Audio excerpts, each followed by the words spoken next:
Assalamu alaikum students. I'm your science teacher from Rainbow Grammar School, class 8, unit number 2, cell division. Hopefully you will be good. Now we are going to explain heredity. अब हमने बात करनी heredity किसे कहते हैं। Heredity कहते हैं विरासत। विरासत यानी पेरेंट सेल से डॉटर सेल्स में किस तरह से करेक्टर जो है ट्रांसफ़र होते हैं, उसे हम कहते हैं हेरिडिटी। फॉर एग्जांपल अगर मैं बात करूं कि आपके अगर आपकी मदर के जो आई कलर है वो अगर ब्लू है, ठीक है, या आपके फादर के हाइट जो है वो बहुत लंबी है, ठीक है, वो बहुत हाइट में बहुत है, तो अगर पेरेंट्स में कि आपके डॉटर्स में किसी में भी करेक्टर अगर ये आ जाए, या भी इसकी हाइट या फिर इसके कलर आई कलर, तो ये क्या है, करेक्टर जो है आपके पेरेंट्स टू डॉटर में कन्वर्ट होगा। तो इसे हम कहते हैं हेरिडिटी, विरासत, यानी पेरेंट्स से डॉटर में जो है आपके ट्रांसफ़र होते हैं करेक्टर्स, उसे हम कहते हैं हेरिडिटी। देखिए हम वो क्या एक्सप्लेन करें। During reproduction living things pass on their characters on their offspring. ऐसी बात है कि वो रिप्रोडक्शन के दौरान क्या करते हैं, रिप्रोडक्शन मतलब रिप्रोड्यूस करें, मजीद ऑफस्प्रिंग बन रहे हैं, तो ऑफस्प्रिंग यानी बेबीज़ के होने से पहले जो करेक्टर्स जो हैं वो आपके पेरेंट्स डॉटर यानी ऑफस्प्रिंग में ट्रांसफर होते हैं। This is the reason the babies look like their parents. यही वजह है कि जो उनके जो बेबी होते हैं वो अपने पेरेंट्स की तरह मिलते जुलते हैं या फिर उनकी तरह दिखाई देते हैं आपको।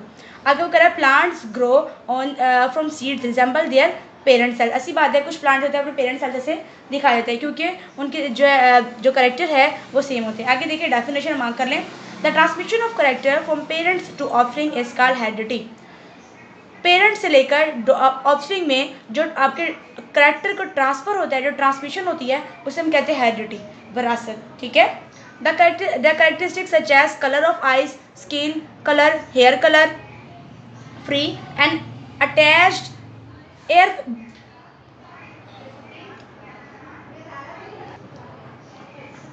air lobes, height, intelligence, etc. are the example of characteristics that are transmitted from parents to offspring and are called hereditary characters.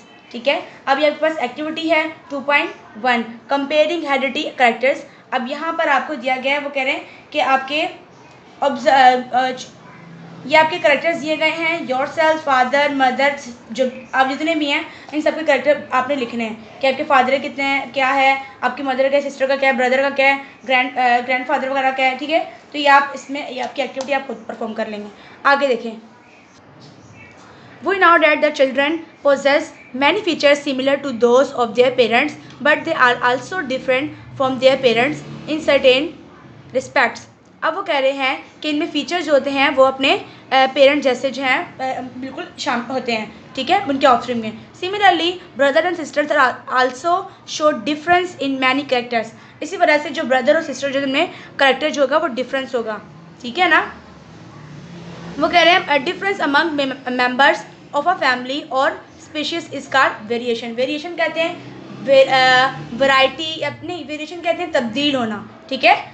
वो कह रहा है difference among the members of a family. अगर फैमिली में आपके जो है आपके नहीं मिल रहे एक जैसे फीचर्स या करेक्टर्स, तो वो वेरिएशन है, ठीक है। अगर beneficial variation helps organism to adapt life successfully their environment, have greater chance to survive and continue their race।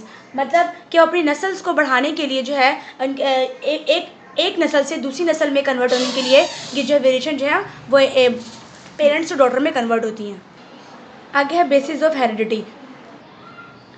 The basic physical and functional unit of heredity is called genes. Genes act as instructions to make molecule called protein. Genes occurs in pairs.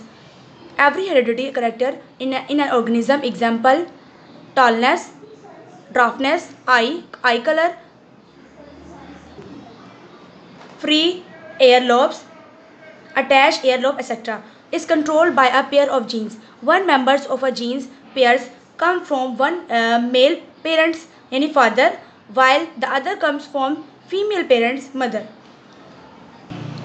अब अगर हम jeans की बात करें, ये आपके पास chromosomes हैं, ठीक है। क्रोमोसोम्स के ऊपर ये ऊपर जीन्स लगे होते हैं। अब जीन्स का काम क्या है, जीन्स का काम जो आपकी ह्यूमन बॉडी में अगर जो करेक्टर पेरेंट से ऑफस्प्रिंग में जाने होते हैं वही करेक्टर, ये जीन्स का ये काम होता है। इसमें ये आप जीन्स क्या है, ये आपके पास ये करेक्टर जो है शो करता है, ठीक है। फॉर एग्जांपल अगर आपके आई का कलर कौन सा होगा, ये इसमें सब कुछ मेंशन होगा, ठीक है। आपके हेयर कलर, ठीक है, आपकी हाइट, आपकी इंटेलिजेंस, ठीक है, ये सब कुछ जो है इस पर मैंशन होता है।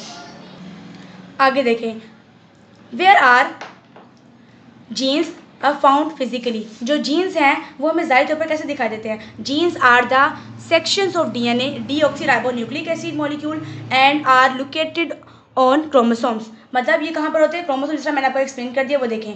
वगैरह as different sections of DNA यानी genes are a set of information for the development of different characters in an organism.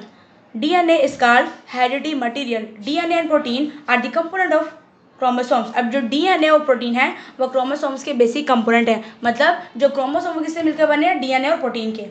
ठीक है, हेरिडिटरी मटीरियल मतलब जो हमने बात की, जो ये है आपके पास जीन्स हैं, ये आपके हेरिडिटरी मटीरियल है। मतलब विरासत का आपके पेरेंट्स से डॉटर में कन्वर्ट होना, वो बेसिकली इसमें ही करैक्टर जो है वो आपके इंक्लूड होते हैं। आगे देखिए, chromosomes are thread like structures found in the nucleus of cells. They appear as distinct structures only during cell division. The typically chromosomes consisting of two arms called chromatid which are attached to the same part is called centromere. The relationship between the cell's nucleus, chromosomes, genes and DNA as shown figure, जैसे कि आपको diagram में ये दिखाया गया है। ये देखिए, आप देख सकते हैं, ये आपके पास क्या है बच्चों? ये देखिए, ये आपके पास है न्यूक्लियस। ठीक है, न्यूक्लियस के अंदर न्यूक्लियस के अंदर जो ब्लू नजर आ रहे हैं आपको, ये क्रोमोसोम्स हैं। ठीक है, अब क्रोमोसोम्स के जो सेंटर में जो बीच से अटैच है, इसे हम क्या कहते हैं? सेंट्रोमियर कहते हैं। और जो आपके पास ये जो है, ये ऊपर वाले जो दो हैं आर्म्स हैं, इसे हम कहते हैं क्रोमैटिड्स। इसे हम सिस्टर क्रोमैटिड्स भी कहते हैं। ये आपके पास सिस्टर क्रोमैटिड्स है और ये आपके पास नॉन सिस्टर क्रोमैटिड्स हैं। अब हम बात करते हैं डीएनए। ये देखिए, ये आपका जो स्ट्रक्चर बना हुआ है, ये देखिए, ये आपके पास जीन्स हैं। ये जो आपको लाइन साइज नजर आ रही है, जीन्स हैं और डीएनए प्रोटीन के बने होते हैं। ठीक है, The number of chromosomes is specific and constant for every kind यानी species of organisms. मतलब नंबर ऑफ क्रोमोसोम सब में क्या होती है? कांस्टेंट होती है। फॉर जब ह्यूमन बीइंग की बात करें तो ह्यूमन बीइंग में टोटल जो है 46 क्रोमोसोम्स हैं। In general body cells, somatic cells, the chromosomes occur in pairs and but the gametes, sperm and eggs and spores which are formed by meiosis contain one member of each chromosome pair. For example, in human, every somatic cells has 46 chromosome. Human में कितने होते हैं? 46 होते हैं। In the form of 23 pairs. अब इनके pair कितने होंगे? 23 के पेयर्स होंगे। ठीक है ना? But every sperms and eggs has 23 chromosomes. लेकिन इनमें क्या कितने होंगे? 23 होंगे। तो ये आपका टॉपिक यहाँ पे क्लियर हो गया। आगे for information, number of chromosomes in different organism. अब मैन में कितने होते हैं? आपके इंसानों में कितने होंगे क्रोमोसोम्स? 46। इंपॉर्टेंट है बच्चों, ये आपने सारे पूरे ये बॉक्स याद करना है। मेल्स में कितने होते हैं? 20। मंकी में कितने होते हैं? 48। अनियन में 16। कैट में 30। पी में 14। तो ये जो था आपका टॉपिक। अब मिनी एक्सरसाइज में देखते हैं। Observe the figures and answer this question. अब आपके पास क्या है? ये अडल्ट फीमेल है, ठीक है, और ये अडल्ट मेल है। ड्रोसोफिला है, ये ड्रोसोफिला आपके पास क्रोमोसोम्स।